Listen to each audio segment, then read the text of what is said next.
नमस्कार, plus news में आपका स्वागत है। मैं हूं आपके साथ राजकृष्ण। डालते अभी तक के मुख्य हेडलाइंस पर। मंत्री आर के सिंह के जन आशीर्वाद यात्रा कैमूर और सासाराम से होगी शुरू। पटना से सटे इलाकों के कई गांव में घुसा बाढ़ का पानी, ग्रामीणों को हो रही भारी परेशानी। हत्या के आरोपी को पकड़ने गए थानाध्यक्ष, फंसे अपराधी के चंगुल में देर रात तक चला बचाने के लिए पुलिस का ऑपरेशन। और पटना की सड़कों पर फैला 2100 टन कचरा, रोड पर चलना हुआ मुश्किल। अब खबरें विस्तार से। बिहार बीजेपी अध्यक्ष संजय जायसवाल ने पटना में पत्रकारों से बातचीत में कहा कि कैबिनेट विस्तार में पहली बार 27 पिछड़ों को भारत सरकार में हिस्सेदारी मिली है। बीजेपी ने निर्णय लिया है कि जिन राज्यों से नए कैबिनेट मंत्री बने हैं वहां जन आशीर्वाद यात्रा निकाली जाए। बिहार में 19 अगस्त से जन आशीर्वाद यात्रा की शुरुआत गया से होगी। इस यात्रा में प्रदेश अध्यक्ष के नाते वे भी शिरकत करेंगे। इसके अलावा दोनों डिप्टी सीएम भी कार्यक्रम में शामिल होंगे। प्रदेश अध्यक्ष ने बताया कि दूसरे दिन जन आशीर्वाद यात्रा कैमूर और सासाराम में होगी। यह यात्रा 20 जिलों से होकर निकलेगी। इस दौरान केंद्रीय मंत्री आर के सिंह सभी जिला मुख्यालय पर प्रबुद्ध लोगों को संबोधित करेंगे। इसके साथ ही वैक्सीनेशन सेंटर और अनाज वितरण सेंटर का ऊर्जा संबंधित योजनाओं का निरीक्षण भी करेंगे। इस प्रेस वार्ता में भारतीय जनता पार्टी के बिहार प्रदेश के प्रवक्ता अखिलेश जी, विवेकानंद पासवान जी, भारतीय जनता पार्टी ने जो जन आशीर्वाद यात्रा निकालने का निर्णय लिया है उसके प्रदेश के संयोजक, प्रदेश उपाध्यक्ष और विधान पार्षद प्रमोद चंद्रवंशी जी, मुख्यालय प्रभारी सुरेश रुंगटा जी, यहाँ उपस्थित इस आशीर्वाद यात्रा के सह संयोजक रूप नारायण मेहता जी और सभी प्रेस के बंधुओं, विगत 8 जुलाई को एनडीए सरकार का एक एक्सपेंशन हुआ और भारत के इतिहास में पहली बार 27 पिछड़ों को भारत सरकार में भागीदारी मिली है। पहली बार 12 अनुसूचित जाति के मंत्री और 8 अनुसूचित जनजाति के मंत्रियों को हिस्सेदारी मिली है। पार्टी ने यह निर्णय लिया कि जनता के आशीर्वाद से आज मोदी जी का दूसरा कार्यकाल चल रहा है और यह दूसरा मेजर एक्सपेंशन प्रधानमंत्री जी के तहत इस भारत सरकार के एनडीए के मंत्रिमंडल का हुआ है। और उसके लिए भारतीय जनता पार्टी अपने प्रदेशों में जहां नए मंत्री बने हैं उनकी 3 दिवसीय यात्रा करेगी। 17, 18, 19 को यह यात्रा राज्य मंत्रियों के द्वारा होगा और 19, 20, 21 को यह यात्रा कैबिनेट मंत्रियों के द्वारा होगा। बिहार से हमारे 2 सहयोगी दल के मंत्री बने हैं, माननीय आरसीपी सिंह जी और पशुपति पारस जी। भारतीय जनता पार्टी से पहले राज्य मंत्री थे स्वतंत्र प्रभार और अब कैबिनेट मंत्री श्री आर के सिंह जी बने हैं और इसीलिए बिहार भारतीय जनता पार्टी माननीय कैबिनेट मंत्री श्री आर के सिंह जी के नेतृत्व में जन आशीर्वाद यात्रा निकाल रही है। इस पूरे यात्रा के संयोजक प्रमोद चंद्रवंशी जी, सिद्धार्थ शंभू जी, रूपनारायण मेहता जी, शंभू शरण पटेल जी और अनिल राम जी हैं। यह यात्रा 4 जिलों से होकर के निकलेगी। 19 तारीख को यात्रा का औरंगाबाद होते हुए यह कैमूर तक पहले दिन जाएगी और नबीनगर में यात्रा का पहले दिन का समापन है। दूसरे दिन यह कैमूर और सासाराम में यात्रा का रहेगा और तीसरे दिन उनके लोकसभा क्षेत्र में बक्सर होते हुए ये यात्रा का समापन होगा। इस यात्रा में प्रदेश अध्यक्ष के तौर पे मैं भी रहूँगा और हमारे दोनों उप मुख्यमंत्री एक दिन इस कार्यक्रम में उपस्थित रहेंगे। यह पूरी यात्रा 20 जिलों से होकर के निकलेगी और जो भी केंद्रीय कार्यक्रम हैं, जैसे माननीय प्रधानमंत्री जी ने जो सभी को मुफ्त वैक्सीन देने का निर्णय किया और 4000 करोड़ की बचत केवल बिहार सरकार को हुई है, तो इसमें वह वैक्सीनेशन सेंटर का दौरा करेंगे। इसमें वह जो प्रधानमंत्री जी के द्वारा मुफ्त अनाज योजना चल रही है उस जन वितरण प्रणाली के किसी केंद्र का दौरा करेंगे। इसके बीजेपी ने जातिगत जनगणना को लेकर के लालू प्रसाद यादव को घेरा है। भाजपा प्रदेश अध्यक्ष ने राजद सुप्रीमो से पूछा है कि जब खुद व पत्नी राबड़ी देवी बिहार के सीएम पद पर थे तब क्यों नहीं बिहार में जातिगत जनगणना कराई गई। बीजेपी अध्यक्ष ने जातिगत जनगणना पर लालू प्रसाद यादव के ट्वीट के बाद कहा कि वे घटिया मानसिकता के शिकार रहे हैं। वर्ष जो स्वयं मुख्यमंत्री रहा हो और उसने क्यों नहीं करा, इसका जवाब उनको अवश्य देना चाहिए। और वह सदैव से घटियापन की मानसिकता के ही शिकार व्यक्ति रहे। पटना से सटे मनेर में बाढ़ के पानी ने तबाही मचा दी है। 19 पंचायत में से 6 पंचायत तो पूरी तरीके से बर्बाद होने के कगार पर है, लेकिन सरकार की तरफ से कोई व्यवस्था नहीं की गई है। लोगों को आने जाने में भी परेशानियों का सामना करना पड़ रहा है।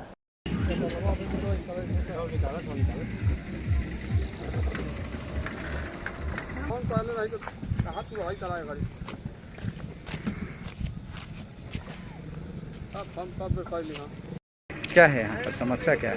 हम लोग बिहार का बसिना है। हम लोग पंचायत में इतना खराब स्थिति हो गया कि हम लोग को आने जाने की व्यवस्था अभी नाव भी नहीं मिल पाया। इसलिए हम लोग मुखिया 6 मुखिया मिलकर नाव की व्यवस्था कर रहे हैं। जनता से रूबरू हो रहे हैं और हम लोग को खेती का सब साधन खत्म हो चुका। हम सरकार से चाहेंगे कि कुछ राहत मिले गरीबों को जो फसल क्षति हुआ है उसको। सरकार की तरफ से कोई मदद मिली है? अभी तक कोई ऐसा व्यवस्था नहीं है। अभी हम लोग अपनी तरफ से व्यवस्था कर रहे हैं, मुखिया लोग। कितने लोग उधर फंसे हुए हैं? करीब 50 लाख आदमी इधर है दियारा में, 6 पंचायत मिला के। इतना हम लोग फंसे हुए हैं। अभी तक कोई व्यवस्था नहीं है, ना कोई पूछने वाला अभी तक है। नाम क्या हुआ? भूपेंद्र कुमार सिंह। क्या स्थिति है यहाँ पर? स्थिति ठीक नहीं है। हमारा मनेर प्रखंड में 19 पंचायत है। 19 पंचायत में 6 पंचायत दियारा इलाका है। 6 पंचायत में मोटा मोटी 4 पंचायत में अभी पानी हर बधार में घर में मोटा मोटी ढूक गया। 2 पंचायत का बधार में भी ढूक गया है। अब 4 पंचायत में यानी 10-12 गांव हुआ। 10-12 गांव के फसल जो है कुछ भी नहीं बचा, सब बर्बाद हो गया। धान, मक्या और सब्जी जितना था सब फसल के ऊपर से पानी चल रहा है। अब हम लोग ये सोच रहे हैं कि अब जानवर लेकर के मनेर की ओर पलायन करें। गांव में भी पानी तकरीबन घुस ही गया है। कुछ ऐसा घर है कि बचा हुआ है, जो नया बस्ती बनाए हैं लोग, वो सब बस्ती में पानी घुस गया। जैसे कि महबीर टोला हुआ, 76, दुधैला, हल्दी छपरा, बदल टोला, नया टोला, पुराना टोला, इस्लामगंज, ये सभी गाँवों में पानी घुस गया है। नाम क्या? नाम अशोक कुमार मुखिया, 74 पश्चिम। जज उत्तम आनंद मौत मामले में सीबीआई ने ऑटो चालक और उसके सहयोगी को 7 अगस्त को 5 दिनों के रिमांड पर लिया था, जिसकी अवधि पूरी हो चुकी है। सीबीआई ने उन दोनों आरोपित राहुल वर्मा एवं लखन वर्मा को सीबीआई की विशेष अदालत में पेश किया है। न्यायाधीश उत्तम आनंद संदिग्ध मौत मामले में गिरफ्तार दोनों आरोपी के झूठ और सच का पता लगाने के लिए सीबीआई नार्को टेस्ट कराने की तैयारी भी कर रही है। इसके अलावा आरोपित का brain mapping test, light detector test, electronic oscillation signature profiling जैसे अन्य टेस्ट कराने की भी सीबीआई की योजना है।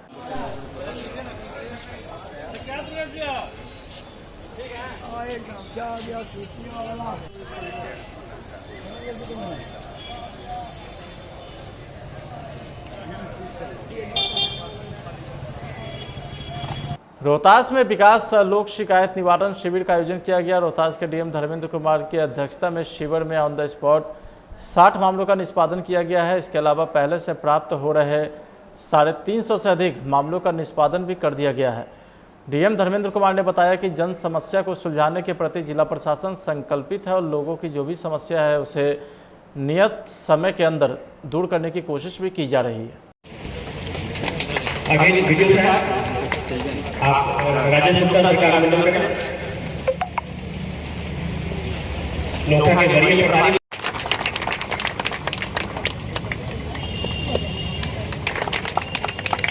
धन्यवाद सर। प्लीज जैसा कि हम सभी नवादा जिले के रजौरी पुलिस देर शाम हत्या मामले में एक आरोपित को पकड़ने गए थानाध्यक्ष दरबारी चौधरी अपराधी के चंगुल में फंस गए। ग्रामीणों ने थानाध्यक्ष को बंधक बना लिया। सूचना मिलने के बाद एसडीएफ के नेतृत्व में एसटीएफ समेत भारी मात्रा में पुलिस अधिकारी जवान बाड़ा गांव पहुंचकर थानाध्यक्ष सहित दूसरे पुलिसकर्मी को छुड़ाने की कोशिश में जुट गए, जिसमें देर रात को कामयाबी मिली और थानाध्यक्ष को छुड़ाया गया। सूत्रों से मिली जानकारी के मुताबिक जब थानाध्यक्ष दरबारी चौधरी पुलिस बल के साथ आरोपित की तलाश में छापेमारी करने बाड़ा गांव पहुंचे थे, लेकिन गांव वालों ने पुलिस को चोर चोर कहकर हल्ला करना शुरू कर दिया, जिसके बाद थानाध्यक्ष को उन लोगों ने अपने चंगुल में ले लिया।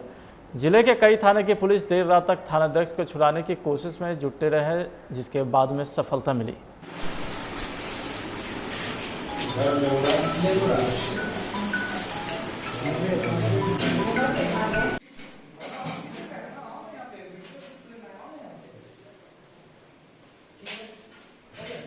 पटना नगर निगम के सफाई कर्मचारी अनिश्चितकालीन हड़ताल पर है। नगर निगम के चतुर्थ वर्गीय कर्मचारी के हड़ताल के कारण शहर की साफ सफाई व्यवस्था पूरी तरीके से ठप हो गई है। घरों से भी कचरा उठाने का काम ठप पड़ गया है। आलम यह है कि 3 दिन के हड़ताल में राजधानी पटना की सड़कों पर लगभग 21 टन कचरा जमा हो गया।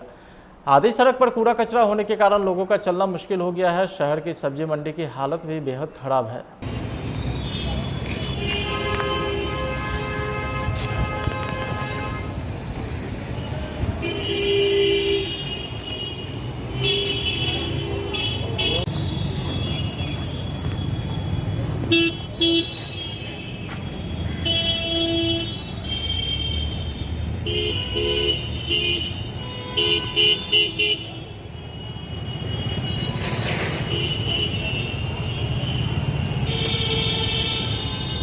सुपौल में इलेक्ट्रॉनिक दुकानदार को हथियार का भय दिखाकर 85,000 रुपया मोबाइल लूटकर अपराधी फरार हो गए हैं। तो वहीं दुकानदार विकास कुमार ने बताया कि देर रात जब मैं दुकान बंद करके घर जा रहा था, इसी दौरान पिपरा PHC के समीप 2 बाइक सवार अपराधियों ने मुझे हथियार का भय दिखाकर मेरी गाड़ी का डिक्की तोड़कर 85,000 रुपया और मोबाइल लूटकर चलते बने।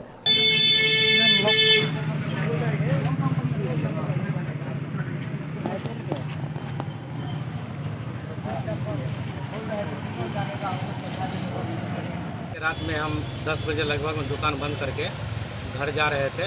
हम और मेरा बेटा साथ में था। दौरान भी घर जा रहे थे तो रास्ते में हॉस्पिटल के पास पहले से 2 बाइक पे 4 आदमी वहाँ पे खड़ा था। जैसे मेरी गाड़ी वहाँ पहुँची, वो लोग तुरंत आया मेरे पास और हम गाड़ी मेरा बैलेंस गड़बड़ा, मैं गिर गया। गिरने के बाद लोग बंदूक निकाल करके बंदूक दिखाया। उसके बाद हम डर से मेरा हालत ख़राब हो गया। उसके बाद वो मेरा गाड़ी का डिक्की में लात मारा। डिक्की में बैग था मेरा भूरा रंग का, जिसमें 2 मोबाइल फ़ोन था और दुकान का और गोदाम का चाबी था और उसमें नकदी 85,000 रुपया था, जो कि वो लोग निकाल लिया। और उसके बाद हमको बोला पीछे घूमो, और पीछे जैसे हम घूमे तो वो लोग बंदूक दिखाते हुए भाग गया सिंहेश्वर। और बदमाशों लोगों का चेहरा देखे थे? नहीं, बदमाश का चेहरा हम नहीं समझ में आया, क्या मुँह पे जो है। आपको किसी के ऊपर शक भी है कि कोई ऐसा कर सकता है? आपको दुश्मनी के शक? जी नहीं, तो किसी को शक नहीं है हमको। वो किधर की ओर भागा था? वो ये श्यामनगर की ओर भागा था। श्यामनगर की ओर भागा था। कितने बजे रात की घटना है ये? लगभग 10 बजे समथिंग में था। कौन सी जगह का नाम क्या है वहाँ पे? वहाँ पे हॉस्पिटल के सामने था। अच्छा, ये बताइए, आपने जो थाना पे जो एप्लीकेशन दिए हैं, तो बड़ाऊ ने अभी तक में आपको क्या आश्वासन दिए हैं इसके विषय में? अब बड़ाऊ के हम लोग उसी दिन रात में एप्लीकेशन दिए और एप्लीकेशन दिए, बोले ठीक है आप जाइए, हम कार्रवाई करते हैं। मामला कितना घंटा बीत चुका है? ये 9 तारीख के रात का ही है। 2 दिन आज हो जाएगा इसका। 2 दिन होने के बाद अभी तक कोई कार्रवाई नहीं हुई, कोई आश्वासन नहीं दिया गया आपको? हाँ, बताए कि हम देख रहे हैं। आपका शुभ नाम बताइए। विकास कुमार। पूरा एड्रेस? पिपरा बाजार में दुकान है हमारी और वार्ड नंबर 1 पिपराही अमा में हमारा घर है। किसी के ऊपर सबको शुबा नहीं ना है आपको? जी नहीं।